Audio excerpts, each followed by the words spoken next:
Hey guys, welcome to Priceless B Movies. So, I just did my top 10 video of the year last week, and that video went very well. And now I'm wanting to do another video for you guys. I'm wanting to do a Q&A video. I posted on my Facebook page for Priceless B Movies that I would do this video, and basically I would take any question that was asked to me as long as it had strictly to do with either film work or my opinion on film in some degree, or anything having to do with how I actually go about doing these videos. So I've selected a handful of questions that I'm going to answer in this video for you guys. First question. Top 5 actors of the last 10 years. Also, where did you get that really cool Batman mask? Alright, so for my 5 actors of the last 10 years, I did make a list, and I got a few questions that were lists, like top 5 of this, top 10 of this. And I will say that when I say my top 5 actors of the last 10 years, these are the actors that I think have either had a big impact, or their careers have grown noticeably, or that they have just hit some new realm in pop culture that makes them either a lot more relevant than they had been 10 years prior, or if they just became famous in the last 10 years. Number 5. Patrick Wilson. A lot of you might not know who that is. I first noticed him in 2004 when he was in the film adaptation of the musical The Phantom of the Opera as Raoul. He has since then been in films such as Hard Candy with Ellen Page, which is fantastic if you haven't seen it, and Watchmen. And also has really hit in the horror crowd with movies like Insidious and The Conjuring. It's okay if you don't know who he is, though. He really is one of those guys who just has that face that I think a lot of people notice him in a lot of things, but nobody knows his name. His name is Patrick Wilson, and he is my number 5. Number 4, Jeremy Renner.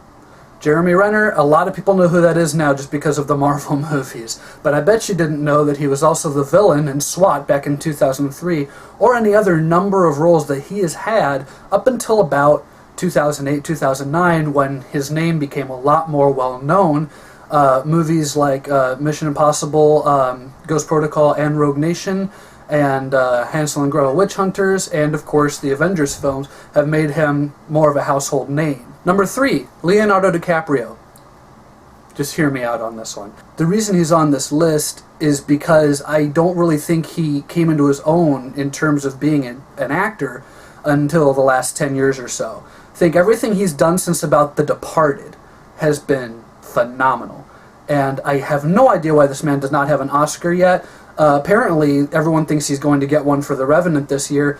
And even though I had very mixed feelings about The Revenant, I will say that if they give it to him, well, at least they finally did. I was actually amazed when he didn't win for Wolf of Wall Street last year. Number 2, Michael Fassbender. Michael Fassbender is another actor who had actually been around prior to 2005, 2006, but it wasn't until Inglourious Basterds and his turn as Magneto in X-Men First Class and Days of Future Past that people really started to catch on to who this guy is. Honestly, I think he is one of the more defining actors of the last decade, and I haven't seen Steve Jobs yet, but I really do want to, just because I know that if anyone can nail any part in any movie these days, it is Michael Fassbender. Very excited to see that, and also very excited to see if he becomes the new James Bond after Daniel Craig leaves. And number 1, Christoph Waltz. You know, unless you've been under a rock for the last 10 years, you know who Christoph Waltz is. Kind of like Patrick Wilson, he's one of those people that I think some of you guys out there might not know his name, but you definitely know his face. Inglourious Basterds, Django Unchained, Carnage, Big Eyes, the Tim Burton movie, Spectre. This man is showing up in more and more movies and is truly, in my eyes, the best actor of the last 10 years that I have seen. He has actually been acting for several decades, but it wasn't until Inglourious Basterds when his name became very well known in the United States. So there you have it. Those are my top 5 favorite actors of the last 10 years. As for the Batman mask, this actually isn't a mask. This is a Blu-ray case for the 2008 film The Dark Knight. You can see. It was a limited edition thing. I don't know if you can still get these on Amazon or not, but I'm sure if you went to eBay or something you could find one. I just actually got this a few years ago at a pawn shop for like $4. Yeah, this is a Blu-ray case for The Dark Knight. Okay, next question.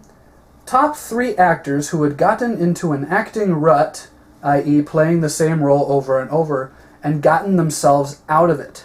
I actually had kind of a tricky time putting this list together because I couldn't think of that many actors that I thought ever got in ruts. I don't really think that actors do that very often.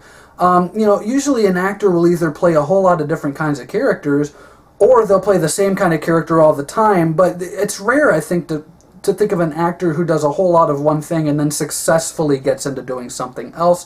But these are my top 3 actors who I feel got into a rut at some point and either got their way out of it or are well on their way to. Number 3, Samuel L. Jackson. Once again, this one could be seen as kind of a cheat. Samuel L. Jackson does play a lot of different kinds of characters, but up until Lakeview Terrace came out, every time I saw him in a movie, even no matter what the character was, I always kind of saw Samuel L. Jackson. Even in Unbreakable, I just saw Samuel L. Jackson. Lakeview Terrace, in my mind, his best performance ever, was the film that really woke me up and made me believe that Samuel L. Jackson was a character, was an everyman who was stuck in a certain situation. If you haven't seen the movie, it's fantastic. You should check it out. And I think that a lot of things he's done since then, like his role in Django Unchained, he's really trying to branch out a bit more, and I really do believe that in the last few years, more than ever, he is trying to break out of that guy who says motherfucker every 5 minutes for no reason kind of thing, and really show us what he can do with his abilities. Number 2, Joseph Gordon-Levitt. You know what? Find me a movie that Joseph Gordon-Levitt was in before Inception that wasn't a comedy or a romantic movie or whatever. This man is really trying to innovate Hollywood, and now that he's writing and directing his own material, I only hope that he gets better. But after Inception and Looper and some other movies that were just kind of like, sci-fi action hits, I really do think that his mind is now more, that he's much more interested in independent film and art film, and I'm really excited to see what he does now that he kind of broke out of the comedy mold. And number 1, Matthew McConaughey. Same thing as Joseph Gordon-Levitt, only in this case we had a much more extreme case of it because Matthew McConaughey, oh my God, the first several movies that he was really popular for were all romantic comedies. He was that guy who was just the good-looking guy playing off of whatever actress in whatever movie. And I thank God that he broke out of it, though. I'm now at the point with Matthew McConaughey where I really eagerly await every single thing that he's in, most noticeably and lately, Dallas Buyers Club, his brief stint in Wolf of Wall Street, and Interstellar, all phenomenal movies, and home with a very phenomenal actor. I'm very excited to see what Matthew McConaughey does now. Okay, next question on the list here. Favorite movie quote? This one's pretty straightforward. My God, where do I begin? You'd almost have to give me a genre, I think. Say, what's your favorite horror movie villain quote, or your favorite Freddy quote, your favorite Malcolm McDowell quote, your favorite Samuel L. Jackson quote. Then it might be a little easier for me. But when I read this question, the first quote that popped into my mind automatically was a line from Field of Dreams, the Kevin Costner movie. And this line has always stuck with me. I think it's one of the funniest lines in anything. The situation, if you haven't seen the film, is that James Earl Jones has been basically more or less kidnapped by Kevin Costner, and Kevin Costner, kind of puts his hand in his jacket pocket to make it seem like he's got a gun, but he's not fooling anybody. And then later in the film, he gets on James Earl Jones when he finds out that James Earl Jones had kept something from him, and he says, you lied to me. And James Earl Jones shoots back, yeah, well, you said your finger was a gun. I don't know, maybe if you've seen the movie you get why it's so funny, but that line, ever since I was 5 or 6 years old, I think is one of my favorite quotes in anything. But yeah, I think you'd have to be more specific, honestly. You'd have to tell me, what's your favorite line in this movie or this genre or this series, and then I would be able to narrow it down for you. But that's just the quote that popped into my mind whenever I read the question. Alright, and the last question that I have is, top 10 women of the 80s and 90s that would have made great Bond girls. This is a good one, actually. I'm a huge James Bond fan, as I said in my top 10 video, and I always like to kind of theorize who will be the next James Bond or who would be a great Bond villain. I don't really spend a lot of time thinking about who would have made a great Bond girl, but I did come up with a list of 10 women for this, and before I go into this list, though, I rated them all differently. Some of them made the list just for sheer beauty. Some of them made the list because they were in a spy film of some kind, and I thought, oh, hey, yeah, well, they were in this. I could buy them in a Bond movie. And just some of them based on just plain old everyday talent that I could totally just see them blowing away either a heroic female character or a villainous female character in a James Bond film. Number 10, Pam Grier. Come on. 80s, 90s, you couldn't see Foxy Brown herself playing a Bond girl. They let Grace Jones do it. I'm pretty sure that Pam Grier could have rocked one. Number 9, Elizabeth Hurley. Well, let's face it, they already cast her in Austin Powers in '97. Is it too much of a stretch to believe that she could have been great in a Bond film? Number 8, Tyra Banks. Come on, in the 90s she was pretty hot. I don't know how great an actress she is, but I mean, they didn't have to give her many lines. I just think she looked really good in the 90s, and I could have taken her in one of the Pierce Brosnan Bond films. That would have been kind of neat. Number 7, Phoebe Cates. Honestly, I don't have anything to defend this choice on. I don't think she's ever been in anything that wasn't a comedy to an extent, but I think she was a really gorgeous girl in the 80s, and, you know, I think it would have been neat to see her play a Bond girl. I think she would have been kind of more like the Denise Richards in World Is Not Enough type, where they made her play some part that was really out of bounds for the kind of actress that she is, but I think it still would have been fun to watch. Number 6, Natasha Henstridge. You know, in the 90s, this would have worked. I think in the mid-90s, when Species had just come out, this would have worked.